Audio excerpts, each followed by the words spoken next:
hubungan antara korban dengan tersangka merupakan ibu dan anak kandung. Kok tega bunuh ibumu?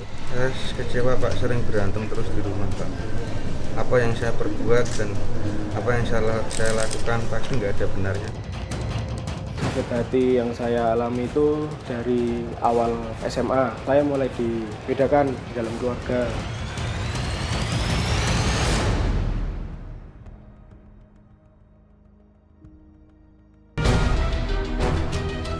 Kasus lain yang sempat menjadi catatan kami soal anak yang tega menghabisi nyawa ibunya sendiri adalah kasus di Kabupaten Kendal, Jawa Tengah.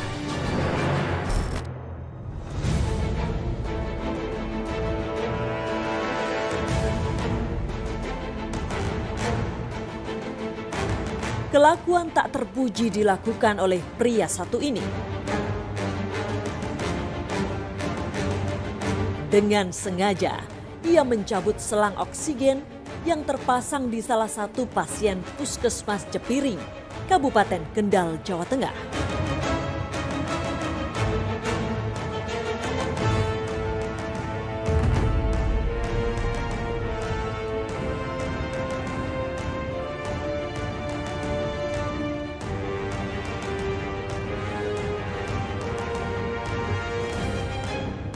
Akibat kelakuan pria ini, sang pasien akhirnya meninggal dunia.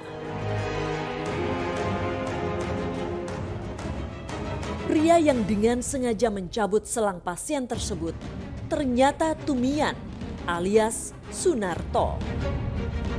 Sedangkan pasien wanita yang akhirnya meninggal dunia akibat kelakuan Tumian adalah Suratmi. Sungguh keterlaluan. Suratmi ternyata ibu kandung Tumian alias Sunarto. Polisi yang mendalami kasus ini akhirnya meringkus Tumian di tempat tinggalnya di Desa Korowelang Anyar, Kecamatan Cepiring, Kabupaten Kendal, Jawa Tengah. Rupanya, Tumian sengaja mencabut selang oksigen sang ibu karena ia tak mau sandiwaranya selama ini terbongkar. Ya, Suratmi ternyata dilarikan ke Puskesmas Cepiring setelah bagian kepalanya dihujani sabetan senjata tajam oleh Tumian alias Sunarto. Hal ini diperkuat dengan ditemukannya sejumlah alat bukti di tempat tinggal Tumian. Untuk menutupi kelakuan bejatnya, saat itu Tumian datang ke kantor polisi dan berpura-pura membuat laporan atas peristiwa yang menimpa sang ibu. Lalu apa alasan Tumian alias Sunarto tega menghabisi nyawa ibu kandungnya? Rupanya soal warisan yang menyebabkan Tumian tega menghabisi ibu kandungnya. Sang ibu menagih uang hasil penjualan tanah kepada Tumian sebesar 118 juta rupiah. Ternyata uang tersebut telah dimakan oleh Tumian dan hanya tersisa 10 juta rupiah. Karena itulah akhirnya Tumian tega menghabisi nyawa ibu kandungnya. Tim menyingkap tabir sempat bertemu dan mewawancarai Tumian alias Sunarto di Mapolres Kendal. Kepada kami, Tumian tak mengakui kalau dirinya telah menghabisi nyawa ibunya. Saya dituduh difitnah. Difitnah sama siapa? Sama oknum. Apa? Oknum. Oknum apa? Ya nggak tahu lah. Jadi kalau menurut Mas ceritanya gimana? Siapa yang membunuh? Saya nggak tahu. Saya kan mau ke rumah ibu saya. Terus ibu saya ki sudah dianiaya orang. Barang buktinya ada sabit emas di situ. Nggak benar itu. Itu sabit siapa? Sabit saya mau ke rumah ibu, mau kerja ke rumah ibu, ke sawah ibu saya. Kok sabitnya bisa di situ gimana Ya, ceritanya? melihat ibu saya sudah tergeletak. Saya menolongnya. Sabitnya? Di apa? Di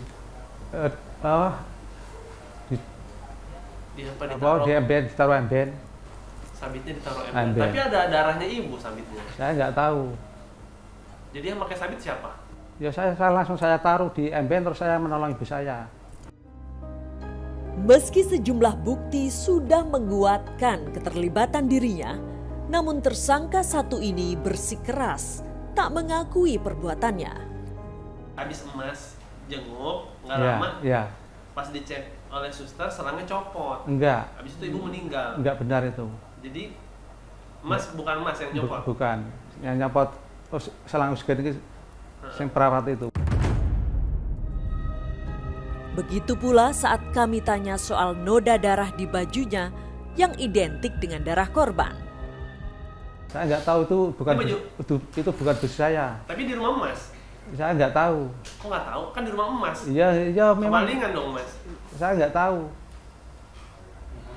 Nggak tahu itu baju emas apa nggak tahu? Itu bukan baju saya.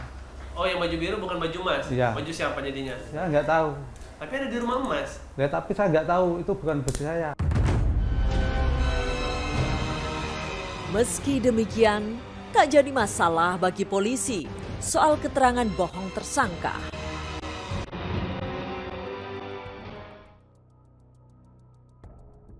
Ternyata banyak anak yang begitu kejam kepada ibunya sendiri. Mereka seolah lupa kalau keberadaannya di dunia ini karena lahir dari rahim sang ibu.